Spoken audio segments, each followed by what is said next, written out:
Bonjour à tous ceux que je n'avais pas encore rencontrés.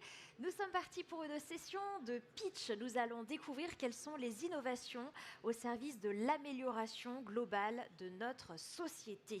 Elles englobent les sciences humaines et sociales, l'éducation, la culture, le sport, la mobilité, l'aménagement durable du territoire aussi, la vie en ville, la préservation du patrimoine. À l'intérieur de ce thème, il y a beaucoup de choses comme vous pouvez le voir.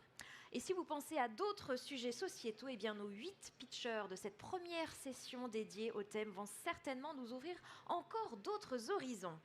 Nous démarrons tout de suite avec la start-up Ayerd et Édouard Asselin pour des innovations pour le monde agricole, un créateur d'outils de monitoring de troupeaux bovins qui se base sur la vision assistée par ordinateur. C'est exactement ça, merci beaucoup. L'histoire d'ailleurs relativement jeune, 4 ans d'existence, est intimement liée à celle de l'élevage bovin, elle est beaucoup plus ancienne pour l'occurrence, puisque les besoins des 60 000 éleveurs laitiers en France, finalement, sont les mêmes que les besoins de leurs collègues européens, les 400 000 qu'on peut trouver en Europe, c'est d'optimiser vraiment le cycle de production et donc de reproduction de leurs animaux. En effet, une vache, pour produire du lait, a besoin d'avoir un veau. Pour avoir un veau, il faut qu'elle soit inséminée. Pour qu'elle soit inséminée, il faut détecter les chaleurs. Là, je ne vous apprends rien. Si vous êtes allé en 4e en cours de sciences nat, vous savez tout ça. Et tout l'enjeu est aussi de faire ça en détectant le plus précocement possible les pathologies qui peuvent toucher les animaux, puisque ceci a un impact direct sur la production et la reproduction des animaux. Historiquement, les éleveurs font ça grâce à leur œil, acéré, affûté, observent leurs animaux. L'idée d'Ayerd, c'est de suppléer les éleveurs dans cette phase d'observation, d'être un peu l'œil augmenté de l'éleveur, puisque à travers des caméras positionnées au plafond de la stabulation et une brique de computer vision, on est capable de repérer dans l'image les animaux, de les identifiant en utilisant les taches qu'elles ont sur le dos comme un QR code géant, et à chaque animal de mesurer en permanence une quinzaine de critères comportementaux. Et derrière, grâce à des briques d'intelligence artificielle, on analyse ces courbes de comportement et les évolutions de comportement de l'animal qui traduit des événements d'importance pour l'éleveur, aussi bien des événements zootechniques que des événements, de potentielles pathologies. Le but derrière étant naturellement d'informer l'éleveur le plus en amont possible, sous la forme qu'il souhaite, pour qu'il puisse prendre soin de son troupeau. Merci. Merci beaucoup, Édouard. Nous poursuivons toujours sur le secteur agricole, avec cette fois une innovation pour une aquaculture durable. Savez-vous ce que sont les copépodes? Eh bien, ce sont les petits crustacés qui sont la base du plancton, la nourriture des poissons. Bionaméris les enrichit grâce aux nanotechnologies. Guillaume Pigeon va venir nous en dire plus. Si Guillaume est là, bien sûr. Et si Guillaume n'est pas là, alors, eh bien, nous allons découvrir la start-up suivante, Chronix Technologies. Nicolas Péot va nous présenter donc des équipements spécialisés dans les drones pour tout secteur d'activité. Bonjour à tous, je suis Nicolas Péot. Je suis cofondateur de Chronix Technologies et donc nous sommes équipementiers spécialisés en aérodynamique et efficacité énergétique pour les drones multirotors. Donc nous répondons à l'un des principaux pain points de l'industrie drone actuelle, que sont la consommation énergétique, surtout pour répondre à des missions de plus en plus complexes. Et pour ce faire, on a développé les EcoWings, qui sont des ailes additionnelles qui viennent s'ajouter au multirotor tout en conservant son comportement, donc les capacités de stationnaire et de lacet. Donc les EcoWings, elles tirent parti de l'effet Magnus, qui est le même effet aérodynamique qui rentre en jeu quand vous enroulez un coup franc au football. Donc quand vous faites tourner un cylindre ou une boule dans un flux d'air, vous créez une pression et une dépression, ça crée de la portance. Voilà, nous avons été incubés à la Saltingsum à Grenoble d'une technologie du Gypsalab, toujours à Grenoble. Et donc nos principaux points forts, c'est que nous sommes partenaires et pas concurrents. Le marché drone, c'est un marché extrêmement concurrentiel et donc nous ne sommes qu'équipementiers. Nous avons des savoir-faire multiples en code embarqué, en aérodynamique et en mécanique. Nous pouvons coexister avec les solutions concurrentes. Si ou quand la batterie du futur arrivera, on rajoutera toujours de l'autonomie à celle-ci. Et enfin, nous sommes conçus et fabriqués en France, et ça nous place au cœur des enjeux, notamment de la souveraineté sur le marché de l'électronique embarquée. Merci à tous. Merci Nicolas.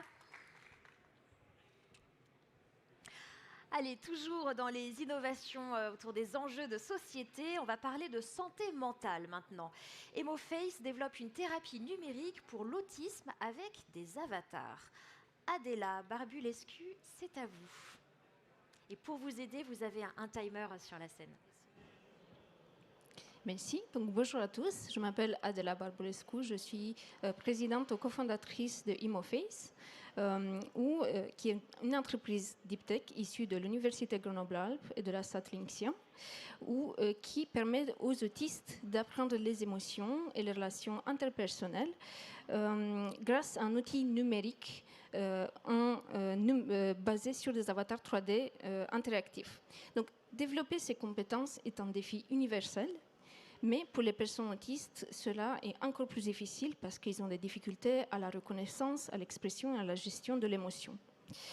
Emoface crée des solutions qui les aident à surmonter ces difficultés, qui permet ensuite aux utilisateurs un meilleur accès à la santé, à l'éducation, à l'emploi. Également, ça permet une augmentation de la qualité de vie et de diminuer les coûts pour l'État. Notre solution cible les professionnels de santé et de l'éducation, ainsi que les familles, avec des outils thérapeutiques qui sont personnalisés, basés sur des avatars 3D interactifs, pilotés par les données, qui permettent de décortiquer les émotions et les situations sociales au rythme de l'utilisateur. Notre application Emoface Play and Learn Emotions a connu un succès mondial. Elle était téléchargée partout dans le monde par plus de 14 000 familles et professionnels, et avec des retours très positifs, une croissance de 80% en 2023. Notre étude clinique a montré des améliorations pour tous les participants, et notre méthodologie a été primée par de nombreux organismes, comme par exemple le BPI Lab, la Fondation Jacques Chirac ou la Commission européenne. Aujourd'hui, nous générons des revenus grâce à nos abonnements annuels B2B et B2C, également à des formations payantes. Et nous sommes à la recherche de 1 million aujourd'hui pour accélérer notre développement commercial. Donc merci beaucoup, et nous souhaitons que vous nous rejoigniez pour améliorer la vie des personnes autistes partout dans le monde, mais ainsi qu'à toute personne qui a des difficultés d'interaction sociale. Merci beaucoup. Merci Adela, là aussi une très très belle ambition. Parlons de santé mentale toujours, avec la création d'outils de diagnostic et de soins pour les professionnels de santé mentale. Ça s'appelle Emopsy et c'est Anna Malika Kamblat qui va venir nous en parler. Bonjour à tous. Est-ce que vous savez que 970 millions de personnes dans le monde sont touchées par un trouble anxieux ou dépressif ? Et c'est même le premier poste de dépense de l'assurance maladie en termes de traitement devant le cancer. Et le problème, c'est que nous, professionnels de santé mentale, aujourd'hui, on n'a aucun outil pour les prévenir. On a donc décidé de s'attaquer à ce problème en créant de nouveaux tests numériques qui vont permettre de pouvoir évaluer les difficultés de régulation des émotions de manière précoce avant que ça se transforme en troubles psychiatriques. Donc moi, je suis Anna Malika Kamblat, je suis docteure en neuropsychologie, je suis aussi la fondatrice d'Emopsy, qui est une start-up avec un fort impact social qui apporte aux professionnels de santé mentale des nouveaux outils de diagnostic qui sont pertinents cliniquement et scientifiquement. Donc là, la première version de la solution, elle est destinée aux enfants de 5 à 12 ans, et les versions ados et adultes vont suivre rapidement. Et notre force, c'est vraiment que nos outils sont co-construits avec des chercheurs de laboratoires reconnus, avec des établissements de santé qui nous ont permis d'accéder à leur patientèle pour travailler l'ergonomie des tests, mais surtout avec plus de 200 professionnels sur le terrain qui nous aident depuis le début à ce que notre solution réponde à leurs besoins, parce que ce seront nos clients. Ils sont au nombre de 90 000 en France et ils travaillent dans le secteur médico-social, dans le médical et en libéral. Et notre ambition aujourd'hui, elle est double. Premièrement, on va commencer la commercialisation d'ici 1 an pour toucher 4% du marché français d'ici 2026 et une internationalisation à 3 ans. Et deuxièmement, Emopsy va enregistrer de nombreuses données de santé et deviendra la première banque de données en psychologie. Et grâce à l'IA, on va pouvoir analyser ces données et faire ressortir les principaux symptômes de nombreux troubles psychiatriques, et ça de manière très précise. Comme ça, on pourra mieux les prévenir et les soigner. Voilà, si vous voulez en savoir plus, avec grand plaisir d'en discuter au stand des 8. Et merci. Merci Anna Malika. Et oui, la santé mentale, un grand enjeu sociétal dans lequel investir. Je vous propose maintenant de retourner un instant sur les bancs de l'école. Souvenez-vous, est-ce que les méthodes et les outils étaient toujours adaptés à votre façon d'apprendre ? Évidence B conçoit des ressources d'apprentissage adaptatif pour les élèves du primaire au lycée. Thierry de Vulpilière, je vous invite à me rejoindre pour parler de Évidence B. Merci, bonjour à tous. 5 décembre, c'est bientôt, ça va être les résultats de l'enquête PISA. Vous avez peut-être entendu parler de ces enquêtes portées par l'OCDE dans à peu près 80 systèmes éducatifs qui mesurent effectivement les progrès et les difficultés des différents systèmes. Si je vous demande de comparer 2 cinquièmes et 1 demi, c'est une des questions qui a été posée à la dernière enquête PISA de 2019. Et 75% des élèves dans le monde pensent que 2 cinquièmes, c'est plus grand que 1 demi. Ce qui est faux. Et ce sont ce type de problèmes finalement qu'affrontent les systèmes éducatifs. Ce type de difficulté n'est pas simplement lié à des problèmes de décrochage qui peuvent avoir des causes socio-économiques, c'est un problème cognitif aussi. 2 est plus grand que 1, c'est abstrait par rapport à 2 cinquièmes de gâteau au chocolat et 1,5 gâteau au chocolat. Donc il y a toute une série de recherches issues des sciences cognitives qui permettent de mieux comprendre pourquoi on se trompe et comment y remédier. Évidence B, c'est Evidence Based Education, c'est du transfert de recherche en sciences cognitives et on va faire des modules adossé à ces recherches en sciences cognitives pour mieux comprendre le sens du nombre, le sens des proportions ou le sens du verbe. Littératie et numératie, ce sont les 2 disciplines sur lesquelles Evidence B fait des modules. Adaptive Math a été acheté par le ministère de l'Éducation pour tous les élèves de cycle 2, ça traite les problèmes de mathématiques. On a également remédiation seconde, un gros marché qu'on a gagné avec Docapos. On a 20 000 exercices qu'on va sortir dans les prochaines semaines pour les élèves de seconde. Langue et maths, ce sont les 2 disciplines sur lesquelles on avance. Derrière ces savoirs sur les disciplines, on a un ITS, un Intelligent Tutoring System, qui est adossé à toute une série d'algorithmes, dont un algorithme de clustering qui a été fait avec la SAT-LUTEC, qui permet, à travers les différentes traces laissées par les élèves, de déterminer des clusters d'élèves qui comprennent à peu près de la même manière. Chacun de nos logiciels, c'est plusieurs milliers d'exercices, 10 000 exercices pour Adaptive Math et des tableaux de bord. Ces tableaux de bord qu'on a dans l'ITS ont donc ces fonctions issues de l'intelligence artificielle. Le clustering, j'en ai parlé. On a de l'apprentissage par renforcement qui a été fait avec l'INRIA, des bandits manchots, ou une thèse avec le LIPSIS, une ANR qui se prépare sur les feedbacks. Voilà un peu si vous voulez en savoir plus. On a un stand plus loin. Continuer d'en discuter sur le stand. Merci beaucoup, merci Thierry. L'exercice n'est vraiment pas facile, on peut l'applaudir. Allez, pour terminer cette session de pitch des startups autour de l'innovation et des enjeux de société, il y a un secteur dont nous n'avons pas parlé, c'est le secteur culturel. Martin Jeudi nous présente Hors Mur, qui assure la création d'événements artistiques dans des lieux atypiques. C'est à vous. Merci. Bonjour à toutes et à tous, enchanté, Martin Jeudi. Donc je suis artiste metteur en scène. J'ai créé des spectacles dans des lieux insolites, atypiques, chez des particuliers. Comme vous, qui avez un appartement, une maison, un jardin.